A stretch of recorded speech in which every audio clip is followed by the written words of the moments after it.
लाभले आम्हा सौभाग्य बोलतो मराठी, जाहले खरेच धन्य ऐकतो मराठी। नवरात्रीच्या पहिल्याच दिवशी अर्थात घटस्थापनेला आपल्या आईला, मायबोलीला, मराठी भाषेला अभिजात दर्जा प्राप्त झाला। 3 ऑक्टोबर 2024 मराठी भाषिकांसाठी अविस्मरणीय दिवस ठरला। मागील 3हून अधिक दशकांमध्ये मराठी भाषा अभ्यासक, भाषा तज्ञांनी केलेले सखोल संशोधन, मराठी साहित्यिकांचे भरीव योगदान, महाराष्ट्रातील प्रत्येक पक्षाच्या सरकारने केंद्र सरकार दरबारी केलेला पाठपुरावा आणि 13 कोटी मराठी जनतेच्या मागणीला अखेर यश आले। केंद्र सरकारने महाराष्ट्रातील विधानसभा निवडणुकीच्या तोंडावर मायबोली मराठी भाषेला अभिजात भाषेचा दर्जा बहाल केलाय। पंतप्रधान नरेंद्र मोदी यांच्या अध्यक्षतेखाली गुरुवारी झालेल्या मंत्रिमंडळ बैठकीत या संदर्भात निर्णय घेण्यात आला। मराठीसह पाली, बंगाली, आसामी, प्राकृत भाषेला देखील अभिजात भाषेचा दर्जा देण्यात आलाय। हा दर्जा ज्या भाषांना दिला जातो त्या भाषेच्या सर्वांगीण विकासासाठी केंद्र सरकारकडून त्या राज्याला भरीव अनुदान मिळते। आता आपल्याला अभिजात दर्जा मिळाल्याचे फायदे काय आहेत आणि ते कोणते? मराठीला अभिजात भाषेचा दर्जा दिला गेला म्हणजे नक्की काय आणि नक्की कोणत्या निकषांवर ठरते अभिजात भाषा, पाहूयात या व्हिडिओच्या माध्यमातून। नमस्कार, मी मानसी, न्यूज अनकटच्या विषय काय या कार्यक्रमात तुम्हा सगळ्यांचं स्वागत करते। माझ्या मराठीची बोली कौतुके, परी अमृतातेही पैजा जिंके, ऐसी अक्षरे रसिके मिळविले। 12 मैलांवर बदलणाऱ्या आपल्या मराठी भाषेला अभिजात दर्जा प्राप्त झाला। पण आपल्यापैकी बऱ्याच लोकांना माहित नाही मराठीला अभिजात भाषेचा दर्जा दिला गेला म्हणजे नक्की काय। तर मराठीच्या सांस्कृतिक, शैक्षणिक आणि सामाजिक क्षेत्रातील महत्त्व वाढवणे, त्या भाषेचा वेगळा आदर आणि मान्यता देणे, ज्यामुळे त्या भाषेच्या विकासावर आणि संरक्षणावर अधिक लक्ष केंद्रित करणे म्हणजे अभिजात भाषेचा दर्जा प्राप्त होणे। आता नेमकं काय आहे अभिजात भाषा दर्जा प्रकरण, त्याचे फायदे आणि माहिती थोडक्यात जाणून घेऊया। अभिजात भाषा हा वैशिष्ट्यपूर्ण भाषेला भारत सरकारद्वारे दिला जाणारा एक दर्जा आहे। केंद्र सरकारने अभिजात भाषेचे निकष ठरवले। भाषा प्राचीन आणि साहित्य श्रेष्ठ असावी, भाषेचे वय 1.5 ते 2.5 वर्षाचे असावे। आता नेमकं काय आहे अभिजात भाषा दर्जा प्रकरण, त्याचे फायदे आणि माहिती थोडक्यात जाणून घेऊया।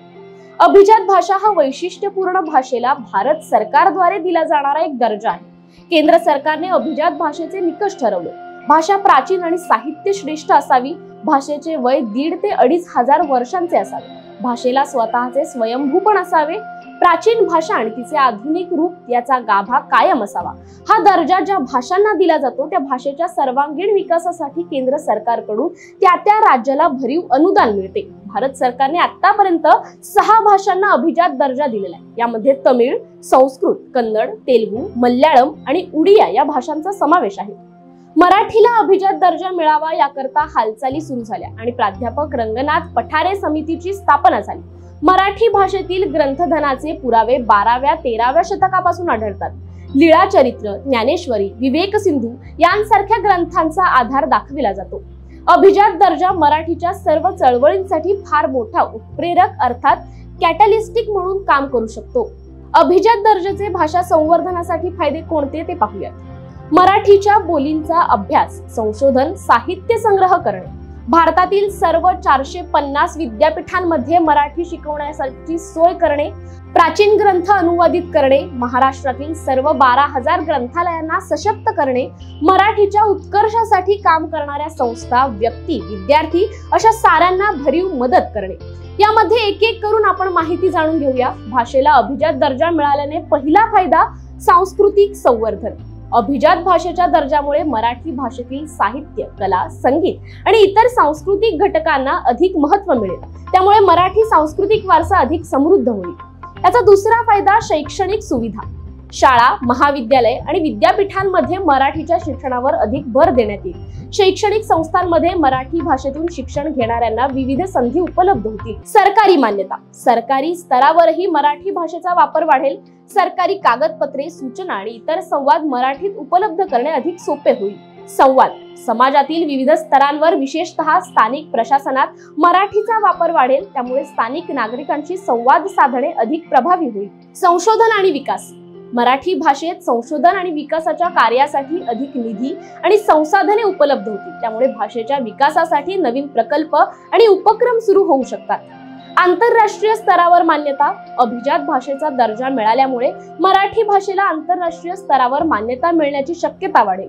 यामुळे मराठी भाषेचा प्रचार आणि प्रसार अधिक होऊ शकतो। भाषिक विविधता आणि समावेश, अभिजात भाषेचा दर्जा असल्याने भाषिक विविधतेचा आदर करण्यात येईल, ज्यामुळे इतर भाषा आणि संस्कृतीचा समावेश होईल।